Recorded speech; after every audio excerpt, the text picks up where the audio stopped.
According to new reports, Tulsi Gabbard, Donald Trump's director of national intelligence, has really stepped in it, folks.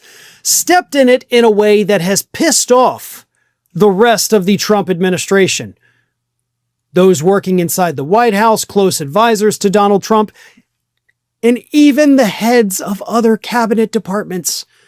They're pissed off at Tulsi Gabbard over her recent decision to yank the security clearances of 37 high-ranking officials, and including, by the way, some staffers to Democratic lawmakers. And the problem here is that Tulsi Gabbard did this without Trump's permission or approval. And as you all know, in this administration, you can't do anything if Trump has not personally signed off on it. Hell, Pete Hegseth found that out not that long ago when he announced we're cutting off everything to Ukraine. Pissed Trump off. Pissed off the administration. They had to walk it back, which was humiliating for them. So you would think that somebody like Tulsi Gabbard, who is not intellectually stupid, would have learned from Hegseth's mistake, right? Like, okay, you don't do anything around here without Trump signing off on it. But no, she didn't. She didn't bother to give the list to Trump saying, here's 37 people, check yes or no. She just did it. And now she has created a massive headache for Donald Trump. It's hilarious because not only did she do this without Trump knowing, she ended up revoking the security clearances for some of the top advisors to the leader of the CIA, John Ratcliffe. That's how dumb she is. Listen to this from The Guardian. Tulsi Gabbard did not alert White House before revoking 37 security clearances. Tulsi Gabbard, the director of national intelligence, did not inform the White House that her office was revoking the security clearances of 37 people, including top deputies to the CIA director, John Ratcliffe, before it happened last month, according to 3 people familiar with the matter. The move caused consternation because it resulted in the White House not having an opportunity to closely vet the list before it became public, and there appeared to be no paper trail from the president directing the effort, the people said. As a result, officials only realized after the fact that Gabbard had managed to pull the security clearances of career CIA officials, at least one of whom was a top advisor to Ratcliffe and had worked on some of the U.S.'s most sensitive military operations. In other words, you didn't ask Daddy, and now Daddy's mad because all of Daddy's other kids are mad. You just did it, and apparently you didn't even vet the list. Like, that's what's so hilarious to me. I mean, I swear to God, we would already be in a full-blown Nazi dictatorship if Trump hadn't packed the cabinet with the dumbest people you've ever seen in your life. Okay? Now look, they've done so much damage to this country already. So much damage that even, 4 or 8 years of a Democrat after this is not going to be able to fix it all. Some of it is never going to be able to be fixed.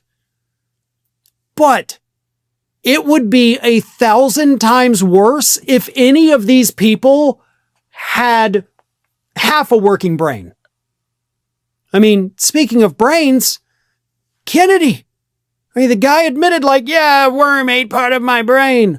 Fantastic, dude. That's typically not something you should tell people. Unless you're explaining why you are the way you are. Pete Hegseth. Grotesquely incompetent. Marco Rubio. Dumb as a wall. Not even a good wall, like a reinforced... No, I'm talking about just drywall. You haven't even puttied over the screws yet. Linda McMahon, my God, we are dealing with the dumbest Pam Bondi. The list is endless. So yes, things are horrible in this country right now, but they would be so much worse if any of these people were in the slightest bit competent. Thank God they're not. And in the meantime, they keep making stupid mistakes, pissing off other departments in the federal government, keeping everybody at each other's throats with the infighting. And as long as that happens, that's a good thing for America. 'Cause yeah, it means we have a dysfunctional government, But a dysfunctional administration is far less likely to inflict the kind of damage they want to inflict if they're so busy fighting each other. If you've ever wondered how scammers get your phone number or why your inbox is flooded with spam, this is how they do it. Companies called data brokers sell your data to anyone willing to pay for it. They do it without your consent, and they make billions selling it to marketers, scammers, and even stalkers. And while they're legally required to remove your info if you ask, they make the process confusing and hard on purpose. That's why I recommend today's sponsor, Aura, to my family and friends. They take care of the hard part by automatically removing your info from these sites and keeping it off. Aura is all-in-one digital security.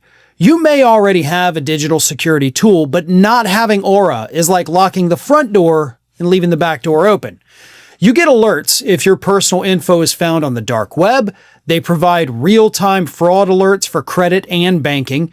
They have 24/7 monitoring to help keep your identity secure.